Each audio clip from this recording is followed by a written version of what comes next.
അദ്ധ്യായം 62 അൽ ജുമുഅ മദീനയിൽ അവതരിച്ചത്. 9-ാം വചനത്തിൽ ജുമുഅ നമസ്കാരത്തെപ്പറ്റിയുള്ള പരാമർശമാണ് ഈ പേരിന് നിദാനം.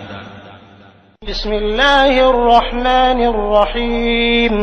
യുസബ്ബിഹു ലില്ലാഹി മാ ഫിസ് സമാവാതി വമാ ഫിൽ അർദിൽ മലിക്കിൽ ഖുദ്ദൂസിൽ അസീസിൽ ഹകീം.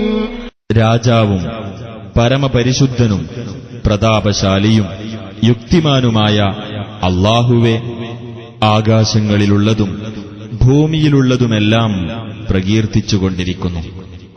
ഹുവല്ലദീ ബഅസ ഫിൽ ഉമ്മീന റസൂലൻ മിൻഹും യത്ലൂ അലൈഹിം ആയാതിഹി ويزكيهم ويعلمهم الكتاب والحكمة وإن كانوا من قبل لفي ضلال مبين. അക്ഷരജ്ഞാനമില്ലാത്തവർക്കിടയിൽ തന്റെ ദൃഷ്ടാന്തങ്ങൾ അവർക്ക് വായിച്ചു കേൾപ്പിക്കുകയും അവരെ സംസ്കരിക്കുകയും അവർക്ക് വേദഗ്രന്ഥവും തത്വജ്ഞാനവും പഠിപ്പിക്കുകയും ചെയ്യാൻ അവരിൽ നിന്നുതന്നെയുള്ള ഒരു ദൂതനെ നിയോഗിച്ചവനാകുന്നു അവൻ. തീർച്ചയായും അവർ മുമ്പ് വ്യക്തമായ വഴികേടിലായിരുന്നു.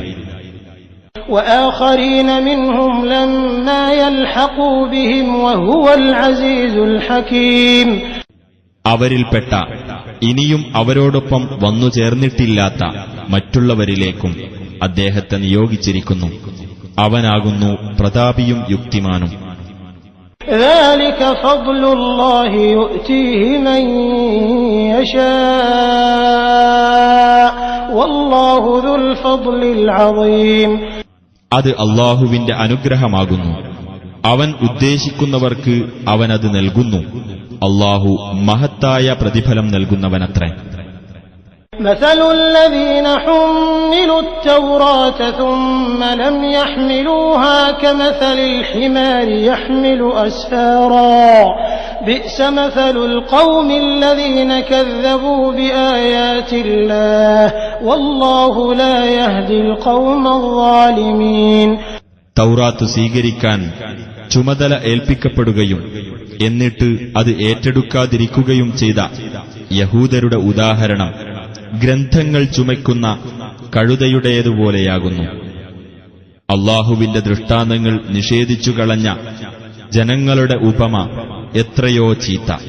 അക്രമികളായ ജനങ്ങളെ അല്ലാഹു സന്മാർഗത്തിലാക്കുകയില്ല. قل يا أيها الذين هادوا إن زعمتم أنكم أولياء لله من دون الناس فتمنوا الموت إن كنتم صادقين. നബിയെ പറയുക, യഹൂദികളായുള്ളവരെ, മറ്റു മനുഷ്യരെ കൂടാതെ നിങ്ങൾ മാത്രം അല്ലാഹുവിന്റെ മിത്രങ്ങളാണെന്ന് നിങ്ങൾ വാദിക്കുകയാണെങ്കിൽ നിങ്ങൾ മരണം കൊതിക്കുക, നിങ്ങൾ സത്യവാൻമാരാണെങ്കിൽ. ولا يتمنونه أبدا بما قدمت أيديهم والله عليم بالظالمين. എന്നാൽ അവരുടെ കൈകൾ മുൻകൂട്ടി ചെയ്തു വെച്ചതിന്റെ ഫലമായി അവർ ഒരിക്കലും അത് കൊതിക്കുകയില്ല. അല്ലാഹു അക്രമകാരികളെപ്പറ്റി അറിവുള്ളവനാകുന്നു. قل إن الموت الذي تفرون منه فإنه ملاقيكم ثم تردون إلى عالم الغيب والشهادة فينبئكم بما كنتم تعملون. നബിയെ പറയുക, തീർച്ചയായും ഏതൊരു മരണത്തിൽ നിന്ന് നിങ്ങൾ ഓടിയകലുന്നുവോ തീർച്ചയായും അത് നിങ്ങളുമായി കണ്ടുമുട്ടുന്നതാണ്. പിന്നീട് അദൃശ്യവും ദൃശ്യവും അറിയുന്നവന്റെ അടുക്കലേക്ക് നിങ്ങൾ മടക്കപ്പെടുകയും ചെയ്യും. അപ്പോൾ നിങ്ങൾ പ്രവർത്തിച്ചുകൊണ്ടിരുന്നതിനെപ്പറ്റി അവൻ നിങ്ങളെ വിവരമറിയിക്കുന്നതാണ്. يا أيها الذين آمنوا إذا نودي للصلاة من يوم الجمعة فاسعوا إلى ذكر الله وذروا البيع ذلكم خير لكم إن كنتم تعلمون. സത്യവിശ്വാസികളെ, വെള്ളിയാഴ്ച നമസ്കാരത്തിന് വിളിക്കപ്പെട്ടാൽ അല്ലാഹുവെപ്പറ്റിയുള്ള സ്മരണയിലേക്ക് നിങ്ങൾ വേഗത്തിൽ വരികയും വ്യാപാരം ഒഴിവാക്കുകയും ചെയ്യുക. അതാണ് നിങ്ങൾക്ക് ഉത്തമം, നിങ്ങൾ കാര്യം മനസ്സിലാക്കുന്നുവെങ്കിൽ. فإذا قضيت الصلاة فانتشروا في الأرض وابتغوا من فضل الله واذكروا الله كثيرا لعلكم تفلحون. അങ്ങനെ നമസ്കാരം നിർവഹിക്കപ്പെട്ടു കഴിഞ്ഞാൽ നിങ്ങൾ ഭൂമിയിൽ വ്യാപിച്ചുകൊള്ളുകയും അല്ലാഹുവിന്റെ അനുഗ്രഹത്തിൽ നിന്ന് തേടിക്കൊള്ളുകയും ചെയ്യുക. നിങ്ങൾ അല്ലാഹുവെ ധാരാളമായി ഓർക്കുകയും ചെയ്യുക, നിങ്ങൾ വിജയം പ്രാപിച്ചേക്കാം.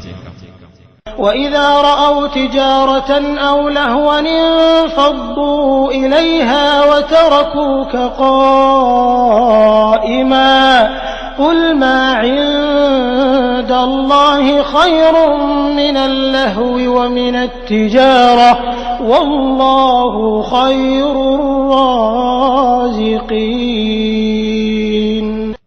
അവർ ഒരു കച്ചവടമോ വിനോദമോ കണ്ടാൽ അവയുടെ അടുത്തേക്ക് പിരിഞ്ഞു പോകുകയും നിന്ന നിൽപ്പിൽ നിന്നെ വിട്ടേക്കുകയും ചെയ്യുന്നതാണ്. നീ പറയുക, അല്ലാഹുവിന്റെ അടുക്കലുള്ളത് വിനോദത്തെക്കാളും കച്ചവടത്തെക്കാളും ഉത്തമമാകുന്നു. അല്ലാഹു ഉപജീവനം നൽകുന്നവരിൽ ഏറ്റവും ഉത്തമനാകുന്നു.